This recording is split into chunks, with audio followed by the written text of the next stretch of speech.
Allez, go. François Rollier, responsable opérationnel chez Oxira. Loïc Godard, gérant de la menuiserie LG Wood. Ils sont jamais partis faire un chantier sur une adresse de facturation, par exemple. Si. On a beau leur dire, je comprends pas, À boire un verre. Ouais, c'est ça. Mais j'ai vu que le frigo était plein. Donc... Alors Oxira, c'est une société qui a été créée en 2007 à Louvain-la-Neuve. On y est toujours. Et le projet de base, c'était le photovoltaïque. C'était le début du boom photovoltaïque et on a dû se diversifier à un moment où on sentait qu'avec la fin des législations de certificats verts en Wallonie, il y allait avoir des grosses fluctuations dans le marché et donc on a développé l'activité isolation. Et de l'isolation, on a engagé assez rapidement toute une équipe familiale de couvreurs, on s'est mis à faire de la toiture et très naturellement, en fonction des projets qu'on a eus, d'extension en ossature bois en toiture, d'annexe en ossature bois, on a été vers la construction de nos bureaux en ossature bois passif, toujours à Louvain-la-Neuve, et on en a fait l'activité. Moi, j'ai créé la société LG Wood en 2017. Donc, en tant que personne physique, je me suis lancé avec ma petite camionnette. Et ça s'est très vite développé. J'ai engagé mon premier ouvrier tout de suite. J'étais dans mon garage, donc c'était un peu compliqué. Donc l'extension, on est vite passé à rechercher un bâtiment qui nous permettait de nous développer. Et on confectionne tout ce qui est placard, cuisine équipée. On est aussi assez performant dans tout ce qui est porte coulissante, porte RF. Tu venais de ce secteur-là au départ ? Moi, j'ai travaillé 10 ans. Donc j'ai une formation de menuisier ébéniste. J'ai travaillé 10 ans dans une société ici à Nivelles. Une belle menuiserie. Et puis au bout d'un moment, on cherche à se développer et c'était le moment. Voilà, on s'est dit, bon allez, on se lance. J'aime bien m'occuper d'aller voir vraiment chaque client, de comprendre les besoins, notamment en photovoltaïque où le secteur évolue beaucoup. Il faut faire une analyse fine de l'autoconsommation de la personne pour savoir vraiment de quoi elle a besoin. Et donc, la vente, le conseil aux clients, ça c'est quelque chose que j'aime vraiment bien faire. Je suis un peu multitâche. Pourquoi ? Parce que évidemment, il faut être au devis, il faut être à la clientèle. Il faut fixer les rendez-vous, il faut gérer les chantiers. Donc, on est encore petit et donc effectivement, je passe de l'un à l'autre. Donc, vous êtes 5 personnes ? Donc, j'ai 3 ouvriers, mon épouse qui est au bureau, évidemment moi, et on a aussi un apprenti et un indépendant qui viennent un peu nous donner des petits coups de pouce quand Et donc, les clients, la vente, c'est que toi alors ? La vente, c'est que moi. Voilà. Okay. Bon, après, c'est pas quelque chose que j'ai que j'ai appris. On essaye de gérer ça du mieux qu'on peut, mais il n'y a pas de formation derrière. Donc, on est. Non, il n'y a pas de grande technique de vente. Il n'y a pas de technique de vente. Je connais mon métier. Ton métier, voilà. C'est ça qui compte. Les gens en général ont confiance et c'est le premier contact qui compte. Mais évidemment, il faut aussi programmer pour la fabrication du mobilier. Il faut suivre la qualité du travail effectué, il faut suivre la production. Et c'est pour ça qu'on est venu vraiment à travailler avec un programme comme Virtuosa, parce que c'était vraiment, ça devenait compliqué à gérer. Et depuis que tu as Virtuosa, tu as pu aussi un peu plus déléguer, genre ton épouse, elle s'occupe de la partie RH, de la partie facturation. Donc moi, je ne gère plus, évidemment, je vais en prise de mesure. Je prends le contact avec le client, mais tout appel par exemple que je reçois, je le renvoie directement par mail et c'est mon épouse qui prend le relais, dans le sens où une fois que le contact a été établi, le rendez-vous, on est assez réactif dans le devis, parce que maintenant on a une bonne base de données. Mon épouse ne fait plus que ça en fait, elle ne fait plus que les devis et la facturation. C'est elle qui est la pro de Virtuosa. C'est elle qui gère à 99% Virtuosa. Et le partage d'informations par rapport aux outils qu'on utilisait avant, avec Virtuosa, c'est vraiment un gros plus. Moi, je n'ai qu'à ouvrir pour savoir si une équipe est disponible, par exemple. Je croise un client qui me dit « Ah tiens, j'aurais besoin d'une petite réparation sur un chantier ou une toute petite intervention. » Je sais regarder dans la semaine qui suit si je n'ai pas un petit binôme qui peut aller faire une réparation de 2-3 heures. Vous devez être vraiment réactif. Et ça, c'est vrai que dans votre métier, c'est un point assez important. Je fais l'étude chez les clients, donc je passe au moins 1 heure. Je fais le plan 3D de la toiture sur place. Comme ça, on peut tout mesurer, tout vérifier si jamais on a un doute. C'est top. Virtuosa claque un ouvrage. J'ai tous des composants en complément, enfin tous des compléments dans mon ouvrage, et je sais si je dois mettre un compteur d'énergie en plus. Et ce qui fait qu'une fois que j'ai fait mon devis, j'ai mis les bons composants. Et même notre électricien, quand il doit intervenir sur place, Tout est bien. il va chercher la liste des composants, il sait qu'il a besoin de tel disjoncteur et tel disjoncteur, qu'il doit prendre tel câble, et il n'y a même plus besoin de faire de fiches de préparation de chantier à part. Donc nous, notre règle d'or, c'est pas vraiment une règle d'or, c'est une ligne de conduite dans le sens où on peut passer autant de temps sur un détail. L'important, c'est pas qu'à la fin, le chantier soit... évidemment, la rentabilité est super importante, mais on peut parfois passer du temps sur un petit détail on n'a pas jugé dans le temps, et on doit absolument... ça fait partie de notre qualité de travail. On appuie sur les détails, sur la qualité de notre travail. C'est vraiment notre règle à nous. Il y a beaucoup d'activités différentes. Voilà. Maintenant, pour moi, la chose la plus importante, vu qu'on base beaucoup les leads entrants chez nous sur le bouche à oreille, c'est le suivi. Le suivi chez les clients, le suivi administratif, mais aussi le suivi technique. S'il y a un petit truc à corriger, ça ne peut pas rester sur le tableau pendant des semaines. Et c'est pour ça qu'on s'impose maintenant de le mettre dans le planning intervention. Et il n'est pas question d'aller planifier un petit chantier si l'équipe peut aller régler quelque chose avant, ou d'envoyer une équipe qui a fini plus tôt. S'il y avait une petite intervention à faire, il faut impérativement qu'elle passe sur le chemin le faire aussi. C'est très important pour nous que le client ne soit pas frustré à la fin de son projet parce qu'il y a des trucs à régler. Évidemment. Quand il y a un petit problème, parce que des soucis à régler, que ce soit un paramétrage technique ou un petit SAV, ça arrive à tout le monde, évidemment. Et je pense que quand on est réactif là-dessus, ça devient presque un point positif pour le client. Et c'est ça qui fait, je pense, qu'on est vraiment beaucoup recommandé. On se rend le plus disponible possible pour nos clients pour vraiment les pousser à nous recommander après. C'est un peu notre objectif derrière, quoi. Les SAV, c'est quelque chose d'assez difficile à gérer. Surtout les SAV ou les chantiers qui ont été faits il y a quelques années, ou parfois c'est des clients qui ont fait appel à d'autres sociétés qui n'ont pas été contents et qui nous demandent de venir réparer. Évidemment, c'est des choses qu'il faut inclure dans le planning. C'est pas évident de gérer ça, quoi. Non. Le SAV, ça fait partie du job, mais c'est super important que le client soit en confiance, effectivement. Nous, actuellement, ce qu'on rencontre, comme il y a du développement, on est passé avec une commande numérique, donc les projets vont plus vite à être fabriqués. Par contre, ils demandent beaucoup plus de travail en amont, en programmation.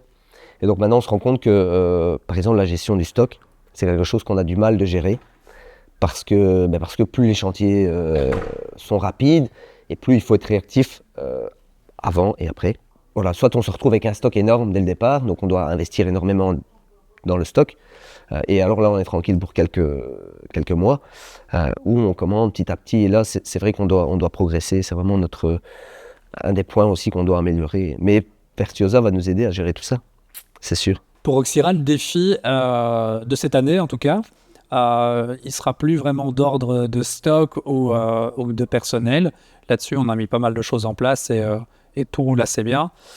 Notre défi, alors que Virtuosa le fait très très bien, je parle de l'entreprise et pas du logiciel, ça va être de revoir complètement notre communication sur les réseaux sociaux. Ah oui. Je ne savais pas en face de qui je serais aujourd'hui, donc je n'ai pas été voir avant. Non. Mais c'est vrai que notre page Facebook, on a tellement eu, comme tu le disais, le nez dans le guidon, qu'on a un peu délaissé ça, à tort, c'est pas bien du tout. Notre site internet, c'est pareil, il est resté dans l'état dans lequel on l'a laissé bien avant Covid. Oui. Et donc, on a vraiment beaucoup de taf là-dessus, mais on planche là-dessus à fond en ce moment. Parce que je pense que pour répondre à d'autres défis, en termes d'engagement et puis de génération de leads, mais surtout d'image de la société, on n'a pas sur notre communication digitale, on n'a pas quelque chose qui revoit réellement ce qu'on fait.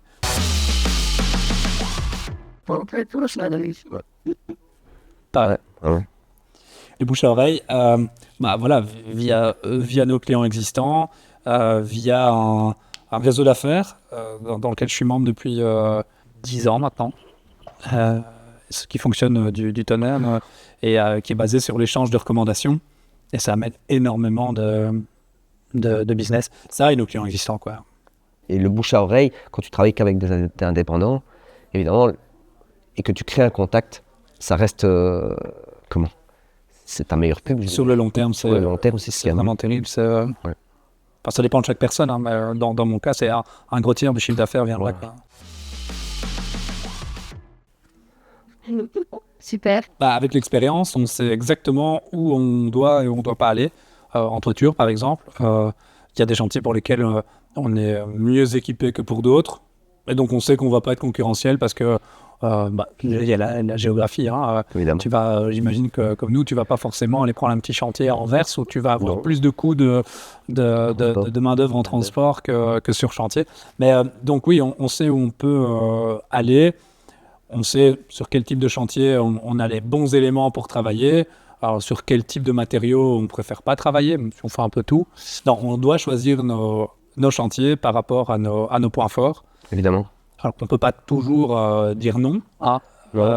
Quand on a certaines recommandations, même si c'est un chantier qu'on trouve un petit peu moins chouette à faire, mais qu'on a les capacités pour le faire, on le fait. Ouais. Mais en général, oui, il faut choisir ces chantiers là où on est performant. Évidemment, on sélectionne nos chantiers, c'est inévitable. Mais surtout on a vraiment déjà le contact avec l'architecte qui nous envoie, par exemple, si c'est un architecte qui nous envoie un projet, bah, directement on va être plus attentif parce qu'on sait que les architectes ont souvent des détails qui vont nous faire évoluer parce que chaque architecte a sa petite patte.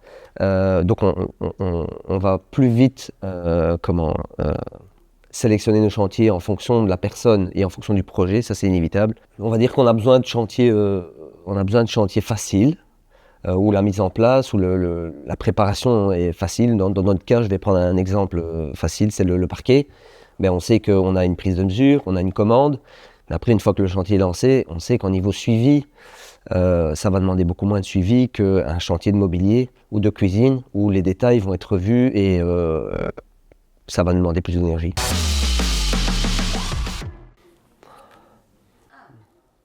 Je pense que déléguer à l'heure actuelle, c'est surtout quand on est une équipe, une boîte en plein développement, la personne qui ne délègue pas va plus vite se casser les dents au niveau personne, donc dans le sens où tout gérer soi-même, c'est pas possible, surtout quand on est 5 ou 6. Dans notre cas, je parle. Si je dois tout gérer moi-même, bah, je vais pas tenir le coup. Je pense que je vais vite perdre pied. Donc ça fait partie aussi de la gestion d'une boîte, pouvoir faire confiance à la personne avec qui tu travailles et que tes gars sentent qu'il y a une confiance établie. Nous, de notre côté, on a mis du temps à trouver les bonnes personnes, surtout au bureau. Et donc, c'est vrai qu'on a fait quelques erreurs de recrutement à certains moments. Et ça n'aide pas à savoir déléguer, surtout quand on est au contact avec le client. Ça, c'est quelque chose que, pour ma part, j'ai eu du mal au début à pouvoir laisser. Mais au final, les personnes qui sont chez nous maintenant sont des passionnés par leur travail. Ça se ressent par le client aussi. Et quand on est passionné par ce qu'on fait, on a envie d'apprendre. Et quand on a quelqu'un qui a envie d'apprendre et qui écoute et avec qui on peut travailler, bah, en fait, ça devient assez facile de déléguer. Et c'est même un plaisir de déléguer parce qu'alors on peut faire d'autres choses et faire grandir l'activité, quoi. Nous, on est passé par le recrutement, le bouche à oreille. Donc ça veut dire que c'était vraiment la base. C'est recruter quelqu'un qui, une boîte qui fait faillite, c'est des choses qui arrivent. Donc on est à l'écoute de tout ça. Quand on recherche, évidemment, on en parle autour de nous. Et souvent, on a eu la chance de tomber sur des bonnes personnes. Après, évidemment, on n'est pas 50. Donc on a 3 bons gars qui ont chacun leurs qualités et leurs défauts, comme dans tout. Voilà. Mais on n'a pas d'absence. L'année passée, on a 0 absence. Les gars, ils sont là, ils se donnent. Voilà. Il y a des moins bien. Il y a des jours avec, des jours sans. Il y a des jours où on fait des boulettes, des jours où on n'en fait pas. Mais le recrutement se fait exclusivement au bouche à oreille. Voilà. Ouais, c'est sûr que quand tu peux avoir quelqu'un qui rentre dans une équipe et qui est recommandé par quelqu'un d'autre, il y a un sentiment de responsabilité qui arrive aussi. Ouais. C'est peut-être plus facile à accepter la personne. Nous, de notre côté, au niveau recrutement, selon les périodes, on a pris de l'intérim qui est devenu après de l'engagement. On a travaillé avec un mix de payroll, mais aussi d'indépendants. Et là, c'était aussi bouche-à-oreille principalement. Mais sinon, on appelle des professionnels des ressources humaines et on engage via ce biais-là, quoi. Ils font eux-mêmes la sélection et ils nous proposent des candidats. Oui, ça s'est principalement passé comme ça en fait. Ouais. Et ça, c'est vrai que c'est quelque chose, on voudrait développer un peu plus notre image vers l'extérieur pour pouvoir changer la façon de recruter. Ouais. C'est pour ça que je disais que c'était un défi de travailler sur notre image au niveau digital, parce que sans refléter ça, on a du mal à acquérir des bons candidats. On a zéro, c'est un bien grand mot, mais on a quasiment rien comme postulation parce que on communique pas. Vous n'êtes pas à la recherche peut-être? Si, on est toujours en recherche de bons éléments pour travailler sur le chantier, bien sûr. D'ailleurs, c'est un appel pour celui qui nous regarde. Mais c'est vrai que la personne qui nous regarde, si elle va consulter les réseaux, elle ne va pas voir grand-chose comme aperçu de ce qu'on fait comme choix de chantier. Et donc, on doit travailler là-dessus. Pas que des boîtes d'intérim fassent mal leur travail. On collabore avec une boîte ici qui fait un super job, qui nous a permis d'engager des personnes qui ont une valeur inestimable dans la société aujourd'hui. Mais ouais, on a besoin de faire refléter notre image sur les réseaux pour pouvoir avoir des candidatures spontanées et aussi un petit peu plus de recommandations de la part de nos ouvriers. En disant, oui, viens bosser chez nous, c'est oui, cool, regarde on fait du bon boulot. notre page Facebook, regarde les réalisations, t'as vu le super boulot qu'on fait. Si eux-mêmes partagent leurs réalisations sur les réseaux sociaux, ils vont peut-être susciter l'envie. Et la fierté d'avoir réalisé un beau projet, oui, c'est sûr, c'est important. C'est très important. C'est pas une question si facile que ça. Je fais pas de statistiques très précises sur le taux de conversion, je dois l'avouer, et ça dépend des périodes et de l'activité. Si on prend le photovoltaïque pendant 2 ans ici en Wallonie, on a fait une 20aine de chantiers par semaine et c'était que du bouche à oreille. Ouais. Que du bouche à oreille, quoi. Là, il y a un moment de rush où, je veux dire, c'était 80% de devis signés, quoi. Ouais. Parce que les gens venaient en toute confiance, on venait chez eux, on n'envoyait pas de devis à distance, on passait 1 heure, on faisait le projet et régulièrement c'était signé tout de suite. Oui, tu faisais le devis chez le client.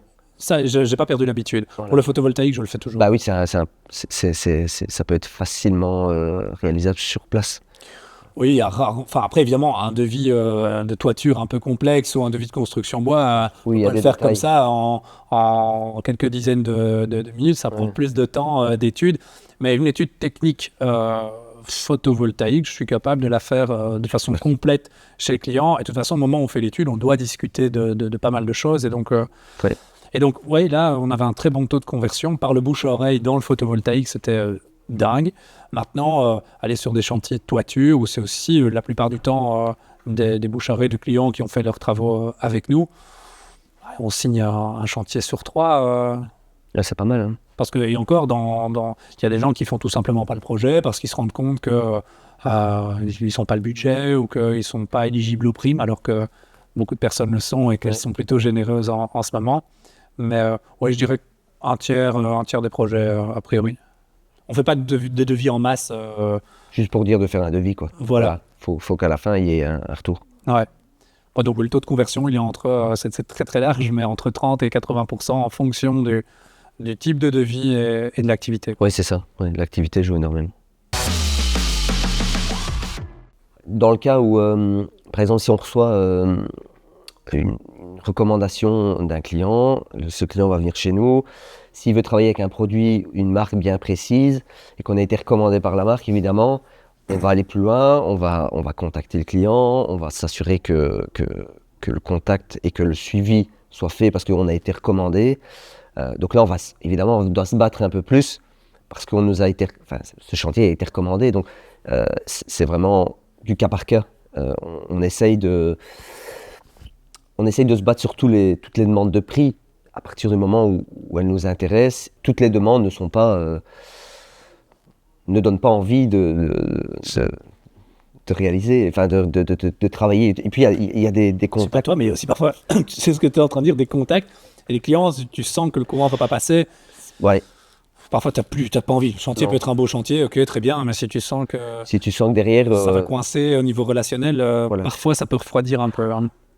Ouais, je voulais pas trop en parler, mais Non, moi, c'est un truc, c'est si ça, ça non. passe pas avec le client au premier contact, en général, si je vois que le client, il n'y a pas, voilà, il n'y a pas eu un bon feeling dès le départ, souvent, et c'est une erreur de ma part, parce que j'ai déjà signé des très beaux chantiers où au premier contact, ça s'est pas super bien passé. Et après, le fait que mon épouse prenne le relais, Ah, dans c'est le ça. suivi du devis, ça a un impact. Voilà, elle est plus douce, plus, voilà. Elle rattrape le coup, quoi. Ben, dans certains cas, oui, tout à fait. C'est vrai. Ouais, je m'en cache pas. Voilà, elle a plus de tact dans certains cas que moi. Ah, mais c'est vrai quand on n'est pas seul, il n'y a pas que le contact avec le responsable Non, du tout à devis. fait. Hein. Moi, j'ai beaucoup de personnes qui ont un contact d'abord au téléphone avec notre responsable administratif et qui sont ah ouais, super sympa la personne au téléphone. Et ça aide. Ça aide à briser la glace avec Tout à fait. le Ouais. client aussi. Euh, mais sinon, pour répondre à la question, qu'est-ce que je fais quand j'ai vraiment envie de faire un projet? Bah, il y a le suivi de la demande. Encore une fois, selon les périodes, c'est pas toujours facile d'être au super taquet, mais quand c'est un projet qu'on veut vraiment, oui, la première chose à faire, c'est d'être vraiment au taquet sur les deadlines qu'on donne aux clients en leur disant, mais voilà, je vous remets une offre pour telle date, alors on n'est pas en retard à ce moment-là Ouais. pour remettre l'offre. Le suivi, quoi. Et aller sur place directement et essayer déjà d'aller loin dans la réflexion avec la personne pour bien cerner le projet. Un maximum de détails. Ouais. Voilà, les gens aiment que dès le départ, on comprenne ce qu'ils veulent pour justement avancer. S'il y a déjà, si tout ça est bien regroupé, à ce moment-là, la chance de signer le chantier est beaucoup plus importante. Investir du temps et faire un super suivi de. Mais c'est pas évident parce que voilà, Mais c'est pour ça, quand on Voilà. veut vraiment un projet, il faut il faut savoir mettre le temps et pour parfois l'obtenir et faire le suivi. passer beaucoup de temps pour l'obtenir, c'est sûr. Moi j'ai commencé évidemment, j'ai fait des études, puis j'ai eu la chance de trouver une boîte qui m'a fait évoluer. J'ai appris énormément de choses et puis je me suis dit bon allez, on Je va me arrêter de lance. bosser pour les autres et voilà, ça a du pour, du contre. À la fin c'est vraiment valorisant. Mais déjà créer sa boîte, je pense que c'est la chose. Enfin dans mon cas en tout cas, c'est vraiment la chose dont je suis fier. Après l'évolution de la boîte, c'est aussi une belle étape. Voilà. Après, fier, évidemment, tous les projets qu'on réalise, on est fier de ce qu'on réalise. Mais c'est important d'être fier. Personnellement, je suis très fier de ce que Oxira est devenu depuis que je suis arrivé. Donc, en arrivant, déjà, la question était d'élargir les activités et on l'a fait pour l'isolation, on l'a fait pour la toiture. Et là aussi, chaque projet qu'on a réalisé, c'était nouveau. Il y avait plein de choses à apprendre à chaque fois. Pour chaque activité, il faut un peu tout apprendre. Et oui, on est fier quand on arrive à devenir expert dans un domaine, apprendre à connaître un autre. Chaque jour, on apprend des nouvelles choses. Des défis, il y en a plein à tous les niveaux. Et on est toujours fier, c'est d'avoir appris des nouvelles choses. Moi, je dirais le premier conseil, c'est oser. Parce que ça, c'est le problème de beaucoup d'entrepreneurs, c'est qu'ils ont peut-être ils ont des capacités, mais après, il faut oser. Il faut oser tomber. Voilà. Ça, il faut parfois se planter pour se dire, ben voilà, j'ai fait ça, je me suis trompé, des erreurs, tout le monde en fait. Mais après, il faut en tirer les bonnes conclusions. Voilà. Moi, si je devais donner un conseil à quelqu'un qui se lance, c'est dès le départ, mettre en place une gestion de son temps. C'est pas faux. Ouais. Ça, je pense que c'est capital. Tout vient après, derrière. Hein. Gérer son temps, c'est avoir du temps pour savoir se faire accompagner, pour apprendre à gérer tout ce qui tourne autour du métier de base. Gérer son temps et avoir suffisamment de temps à consacrer à l'organisation de la société et pas seulement de ses chantiers en cours. Tout à fait. Que les mêmes réponses. Ouais. Ouais, non, c'est vrai. Il y a plein de choses, plein d'étapes qui pourraient être digitalisées à tous les niveaux. Au niveau entrepreneur, facture, et ça, je pense que de plus en plus de personnes se digitalisent. Mais la digitalisation en règle générale dans les métiers de la construction pourrait être beaucoup plus développée. Quand on regarde dans les pays autour de nous, il y en a qui sont beaucoup plus loin que nous au niveau même conception des bâtiments, des techniques. On est un peu en retard, je trouve. La digitalisation, c'est pas évident parce que tout le monde n'est pas capable n'a pas de formation, par exemple, pour travailler sur un PC. Je pense que la génération, enfin peut-être la mienne, on est vraiment à la transition. La génération juste après nous, les PC, ça fait partie du quotidien. Il y a encore beaucoup d'améliorations à faire, je pense, dans les sociétés qui envoient encore leurs factures ou leurs devis papier. Il y a quand même beaucoup de petits entrepreneurs en Belgique, et c'est vrai que quand on est au contact de certains, on se rend compte qu'ils sont un peu une guerre en retard. Ouais. S'il y a parfois des gars, ça sert à rien de leur envoyer un mail, quoi. Moi, ce serait planification. Planification au sens large, ça permet d'avoir un aperçu de ces chantiers à venir, d'avoir un aperçu sur les devis en cours, d'avoir un aperçu sur le chiffre d'affaires, sur la rentabilité des chantiers. Donc derrière le mot planification, je remets un peu C'est large. ça permet de voir venir et de corriger le tir en cours de route, que ce soit sur une année ou sur un chantier. On sait où on va et on peut planifier grâce à Virtuosa. Moi, je dirais l'évolution, parce que ça nous permet de passer un palier au niveau de la gestion de la boîte. Et c'est vraiment quelque chose qui nous a aidé énormément de travailler avec un produit comme Virtuosa. Est-ce que tu n'as pas du coup remis en question un peu les process que tu utilisais avant ? Moi, j'ai eu ça. Il y avait des choses qui fonctionnaient d'une certaine façon. Et puis, pour pouvoir rentrer dans le moule Virtuosa, on a dû un peu repenser nos process et ça a été bénéfique. Bah, évidemment, avant, on était plus petit, donc j'envoyais mes gars, je donnais l'adresse via WhatsApp. J'étais pas structuré. Virtuosa, on s'est imprimé le devis type, sans les prix, l'adresse du chantier, tout est... Voilà, ils ont un dossier, ils partent sur chantier, ils ont toutes les cartes en main pour ne pas se tromper d'adresse, pour trouver la maison facilement, ils ont les photos qui sont... Ils sont jamais partis faire un chantier sur une adresse de facturation, par exemple. Si.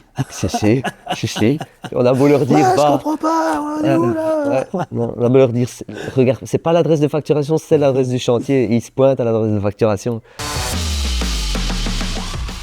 Mais je trouve ça positif de pouvoir échanger avec quelqu'un du secteur de la construction et voir comment lui appréhende Virtuosa.